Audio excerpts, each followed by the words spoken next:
Depuis 10 ans, l'organisme Inouï, anciennement les ateliers speech, utilise la création musicale pour aider les jeunes des différentes écoles secondaires de Montréal et de la Mauricie, dont ici à l'école secondaire Les Pionniers. Pour souligner les 10 ans de l'organisme, on vient de lancer un album anniversaire auquel prennent part des jeunes de la région. Moi je serai milliardaire, je veux voir tourner le monde sur mes doigts comme une balle de basket. Moi je serai...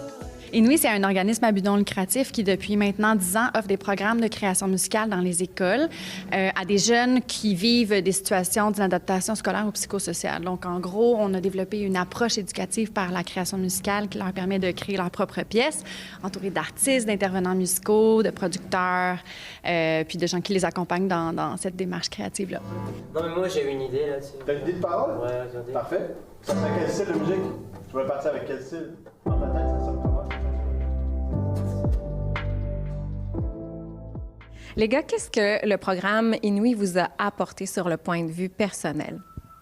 Avant, j'étais pas trop, je n'étais pas quelqu'un qui était social, mais avec Inouï, j'ai appris à parler. Avant, je parlais pas français. Ici, on était obligé d'écrire des chansons en français, donc forcément, ça m'a aidé à bien parler, à bien communiquer avec les autres. Et toi, tu es un ancien du programme. Qu'est-ce que ça t'a apporté? Moi, je dirais à m'intégrer. C'est précieux. Et vous avez collaboré avec Clairel pour composer une chanson. Comment vous avez vécu l'expérience cette année? C'était quand même incroyable, genre, d'avoir... on se connaissait pas avant, mais genre, d'avoir la même vision à peu près, je pense. D'avoir le même état d'esprit aussi. Et la chanson a été créée par Clairel et on a pu, genre... écrit quelques paroles et après il a rédigé le texte et puis après on a posé des couplets dessus.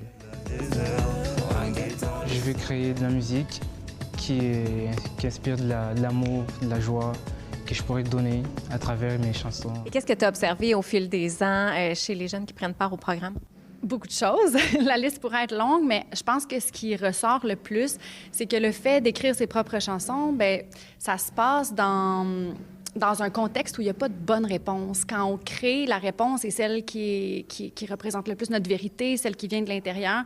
Puis je pense que ça libère les jeunes. Je pense que ça leur permet d'aller puiser dans leur vécu, dans leurs émotions, dans leurs ressentis, puis que ça, c'est sain dans le développement positif des adolescents. C'est moi qui aime le roi, la meilleure version de moi-même, c'est celle que tu vois devant toi. Lancé sous l'étiquette Bravo Musique, on pourra entendre différents artistes établis en collaboration avec les jeunes, dont Mike Lee et Nicolas Ouellette, qui est ambassadeur de l'organisme. À Trois-Rivières, Marie-Ève Campeau pour Nouveau Info.